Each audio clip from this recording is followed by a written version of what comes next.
이승만 대통령이 대통령이 되고 난 다음에 구체적으로 미국에 대해서 한국이나 아시아 전체에 대한 공산주의의 심각한 위협에 대처하기 위해서 미국에게 요구한 것이 세 가지가 있는데, 그 중에 하나라도 선택을 좀 해줬으면 좋겠다 하는 것이 뭔가 하면 유럽의 북대서양 조약기구와 마찬가지로 아시아에서도 그와 비슷한 조약, 태평양 조약을 체결하든지, 태평양 동맹의 결성이라든지, 아니면 한국과 미국 사이에 상호 방위를 목적으로 하는 협정을 체결해 주든지, 아니면 한국을 방해하기 때문에 미국에 공개적인 약속을 해주든지, 이 세 가지의 어떤 요구를 했지만 좀 전에 말씀드린 대로 미국은 이승만의 요구를 거절했습니다. 다만 초대 미국 대사로 와 있던 묵소 대사는 이승만 박사에게 했던 얘기는 그와 같은 요구를 들어주지 못하지만 한국과 미국은 우호 통상조약의 체결을 할 만한 체결을 위한 협의를 할 용의가 있다, 그렇게 얘기를 했지만, 이 박사는 군사적인 어떤 지원이 없는 조약이라는 것은 현실적으로 우리에게 큰 도움이 되지 못한다 하는 점을 얘기를 하고, 그래도 여전히 또 이 박사는 그 당시 이제 미국 대사인 미국 주재 한국 대사인 장면택의 한미 간의 어떤 조약 체결을 미국에게 끊임없이 요구할 것을 지시하기도 합니다. 자, 그런 차에 이제 6.25가 발발이 되고, 또 1951년 5월에 미국이 한국 전쟁을 군사적인 방법이 아니라 정치적 방법으로 해결하기로 결정을 했고, 또 잘 아시는 대로 휴전에 결사적으로 이 박사는 반대를 하고, 또 이 박사의 어떤 북침무력 통일론, 그것을 미국이 절대로 수용하지 않는다, 그건 일종의 환상이다. 그래서 한미 상호방위 조약을 체결하는 데 있어서 물론 결정적인 계기로서 작용한 것은 휴전협정의 체결과 한미 상호방위 조약은 대단히 밀접하게 관련되어 있다는 사실을 우리가 여러분께서 잘 아시고 계십니다. 1951년 6월에 이승만 대통령은 휴전 수락을 위한 전제 조건으로 중공군의 철수와 북한군의 무장 해제 등을 요구했지만 미국은 일축을 하고, 그러면서도 또 미국은 아시아 태평양 지역국가들과의 어떤 상호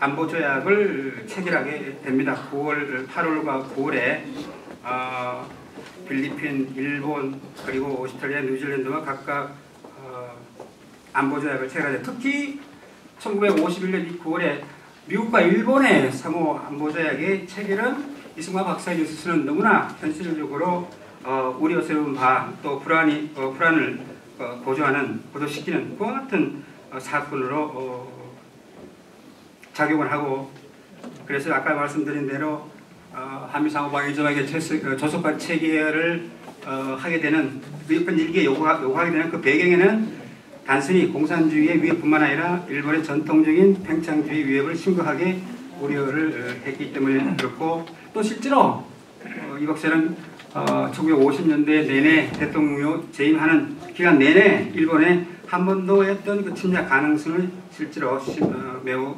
우려했습니다.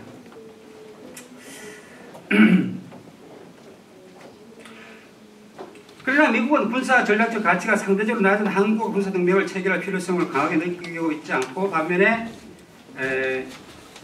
이 박사는 휴전 이후 한국의 국가의 생존과 안보를 확보하기 위하여 친일적인 미국으로부터 공식 문서상으로 보장받는 길 이외에는 다른 현실적인 대안이 없다, 그렇게 믿고 있었습니다. 1953년 8월 초에 이 박사는 방한 중인 덜레스 국무장관에게 말하기를 우리 한국민 전체의 생명과 희망이 한미 상호 방위 조약에 달려있다. 그렇게 강조하고 미국은 한국이 도움을 요청할 수 있는 유일한 국가다.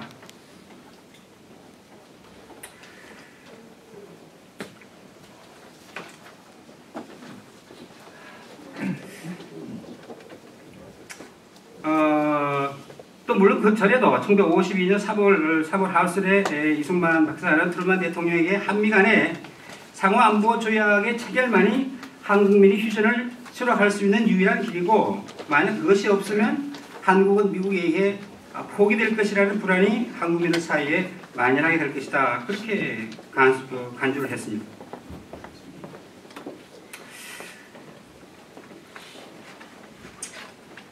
전쟁 포로의 이제 그 자발적 송환 문제로 휴전이 교착 상태에 빠지고 이승만 대통령은 대내외적으로 휴전이 아니라 북진 무력 통일을 달성해야 한다는 자신의 주장을 더욱 강하게 펼쳐나가는데,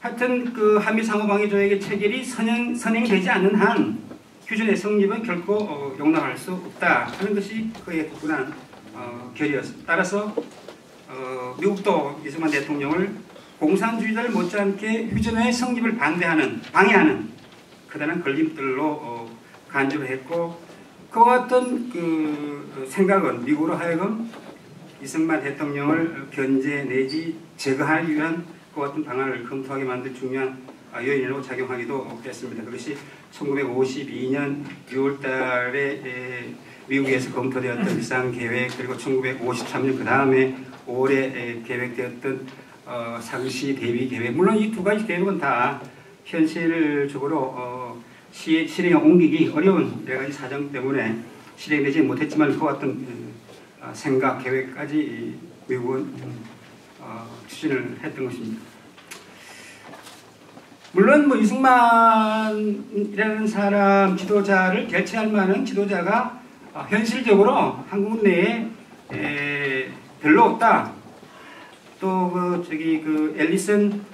잔 앨리슨이라는 주일 미국 대사가 미국 의회에서 정언한 바에 의하면은 한국에는 이승만 박사를 대체할 만한 지도자가 실제로 한 사람도 없다는 그 미국 의회 정언이 당시 미국 정부의 인식을 대변하는 것이라 그렇게 말할 수 있을 것입니다.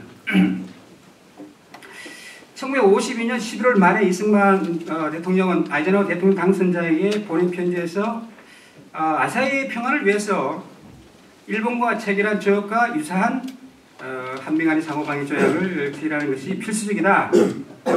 그렇게 이제 주장을 했는데, 아까 여러분 말씀드린 대로 하여튼 그 방위 조약의 조속한 체결 배경에 관해서는 공산주의 위협뿐만 아니라 팽창주의적 일본 군국주의 부활에 대한 이 박사의 심각한 경제 우려가 항상 깔려 있었습니다.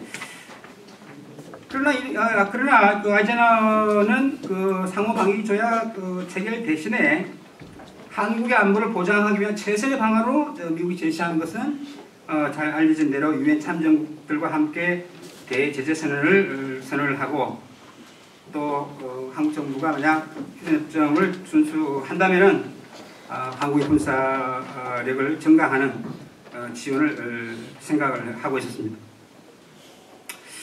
아이젠하워 대통령 구상에 대한 이승만의 반응이 매우 비협조적이었고, 또 그가 이승만 박사는 방공 포로에 대한 일방적인 석방을 또 시사를 하고, 만약 미국이 한국에 대한 경제 원전을 중단할 수밖에 없다고 판단되면 내일이라도 그렇게 하라.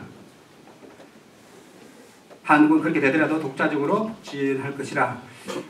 아이젠하워 대통령이 특사로 이 방위조약 체결 문제를 논의하기 위해서 파견된 사람이 이제 로버트슨 특사인데, 그와 이제 협상하면서 이 박사가 한 말입니다.